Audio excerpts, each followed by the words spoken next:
Hey, my magical friends. Welcome to another Witchful Ways podcast episode. I am Annika, offering you insight, guidance, tools to live a magical life every single day. Today, let's talk about connecting with spirit. And this is something that I work a lot with, as you guys probably already know. Spirit, connection, candle, magic, my faves, sigils thrown in there too, right? So when we talk about connecting with spirit, a lot of different things come to people's minds. And I was in a discussion with somebody earlier this week, and I just kind of wanted to go over a few points that I had mentioned during this conversation that seemed to have led to some aha moments. So I want to share those because I'm all about sharing the knowledge, right? So when we talk about connecting with spirit, there's two things that I want to talk about. First is, how do you connect with spirit? Like this person or a lot of people are expecting, I want to see with my physical eyes, right? Or hear with my physical ears that there is someone with me, that a loved one is here, that, the ghost is haunting the basement, whatever it may be, right? So when we lean into those physical kind of things, we actually limit ourselves in the way that we can connect with spirit. You guys have probably all heard about the four clairs, right? And how you actually receive your intuitive information. If you haven't and you want more information, make sure you check out that free resources page on the website or go into my course, Discovering Your Intuition, because that'll tell you all about it. But there are ways that we connect with spirit, with the energy that surrounds us, right? To be able to gather the information that we want to from the connections that we're making. That may be through physical eyes, that may be through physical ears, but more often than not, it's actually through the mind's eye and the mind's ears, right? So that means that we're not actually seeing an apparition of something. And this tends to be something that a lot of people strive to. They're like, oh, if only I can see ghosts, once I can see the ghosts, right? And we have to keep in mind that that is one of our physical primary senses, but in the spiritual, there aren't physical eyes. Right? It's all a connectiveness. It's all a feeling. It's all the connection in a different way than we feel in the physical. So in my personal opinion, those people that are able to have that clairsentience, right? They just know, like, I understand and I know. I understand what the information is that's coming in. I don't know how exactly I understand it, but I 100% know that this is the information that's coming to me and that I trust it. I know it to be truth, right? And that is really where you're dealing with or getting that information from directly through higher self.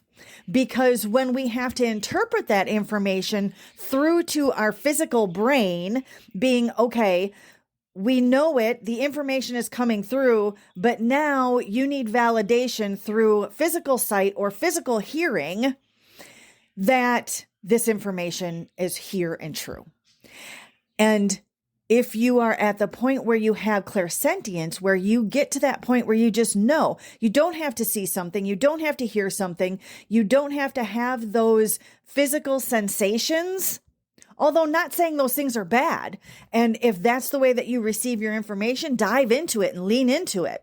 But I feel, again, personally, that the aspect of learning how to let go of needing those physical sensations is where really everything opens up, because you are definitely stepping into a universal energy and information flow that you are just receiving. You are just the antenna that's there in the middle of it, and you can get all of it, right? You're not limiting yourself by, I have to see this or I have to hear this. Right?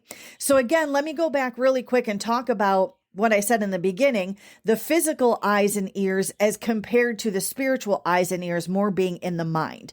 So if you think about, and I know that I've mentioned this before, but I'm going to reiterate it real quickly. if you think about your physical eyes, right? And you look at something right now, look at something, whatever it is, and you see it. You see the color of it, you see the shape of it, everything, right? You understand what that is. When you are listening for something, when you take a moment and just be silent and listen, you are going to hear whatever your surroundings are. Maybe it's cars, maybe it's, birds, maybe it's a train going by. I don't know. Dog barking in the distance. You can actually physically hear those. You know what direction it's coming from, and you can guesstimate what's making that noise, right? 9 times out of 10. When you are talking about using your spiritual eyes and ears, those are in the mind. So now using your spiritual eyes, what does that mean? Your third eye, right? Like, what does that mean? Your third eye, we've heard about, that's the eye that's open, that's able to see in astral, and all that kind of good stuff. But we're still not talking about physically seeing. We're talking about mentally picturing. Okay.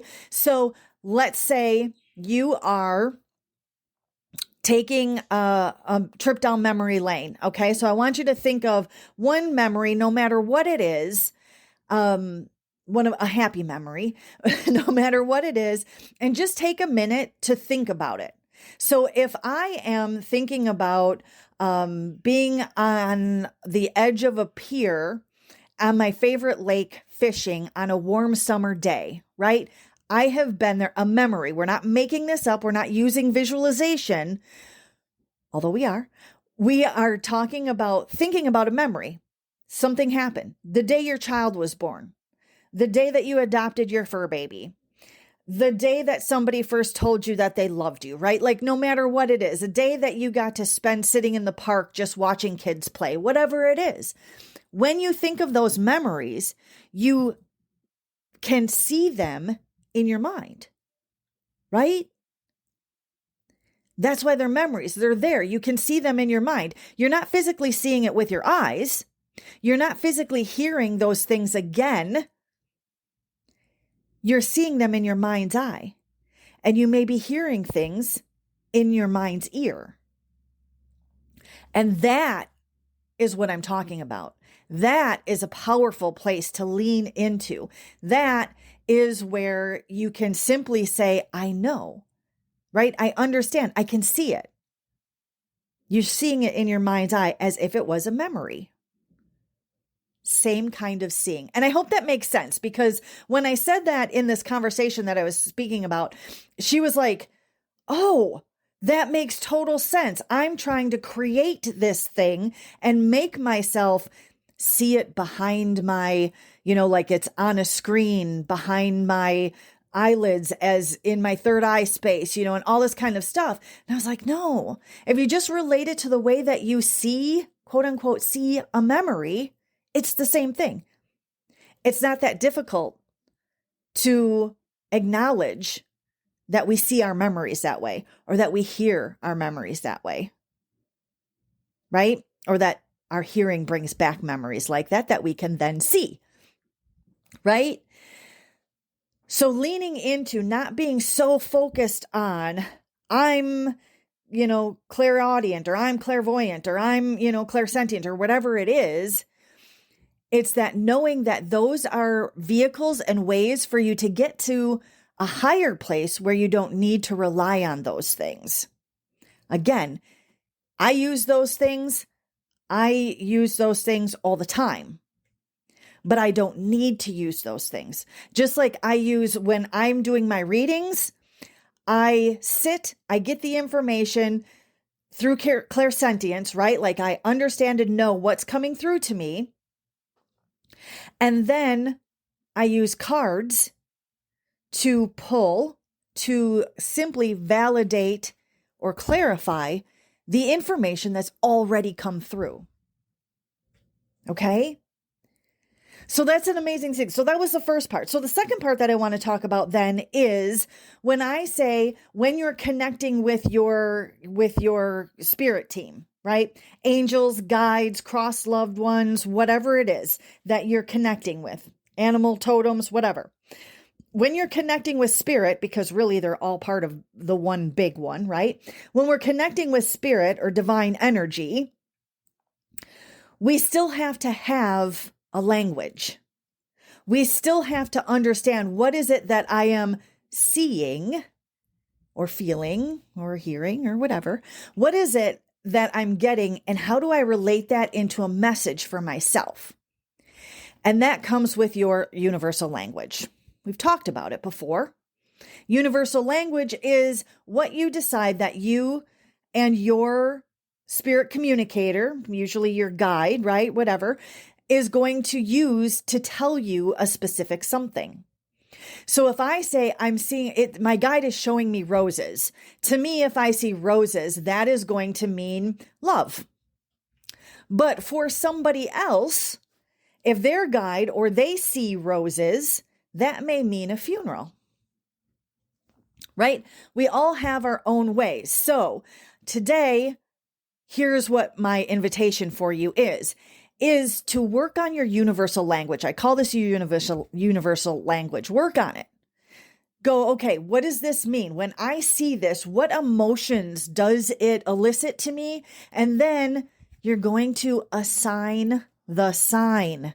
Oh, this is like a concept that was just totally new to the person that I was speaking about or speaking to. You are going to assign a sign. So it's different to say, give me a sign so that I understand what this means, right? When we're asking for signs from our angels, guides, whatever it is, from our spirit team. Then we're talking about, show me a sign that I'm on the right path. And then maybe you see something that, a billboard that says brokerage, and you were, thinking about investing money or something. You're like, okay, there's my sign. Literally, right? They don't have to be that literal. But when we talk about assigning a sign, we are doing that to create our language. We are writing our language. We are creating our alphabet, if you will, to the language that we're going to call our universal language, which is how we are going to invite our spirit team to speak with us. So that means actually just kind of like the same thing when you have a pendulum, right? You guys know I'm huge into all the divination things. When you start using a pendulum, you're going to program that pendulum. You're going to tell it, swinging this way means yes, swinging that way means no. We're going to do the same thing when you learn to speak your universal language. So if cardinals to you, the bird, a cardinal, to you means your mother maybe loved cardinals, okay? So then you're going to assign the sign and say, when I see a red cardinal, this is going to be a sign that my mother is close. When I see this red cardinal, or when you show me a red cardinal, this is going to mean mother. You've assigned a sign. So when you now say, Mom, I just need to know that you hear me. I just need to know that you're close. The universe knows your sign for the quote unquote answer to that is a red cardinal. And it sends you the red cardinal. That's your sign. Now you don't have to worry. Oh, I saw this. Is that my sign? I saw this. Is that my sign? No, you know that you are looking for that red cardinal, or you are waiting for that red cardinal to appear to you, right?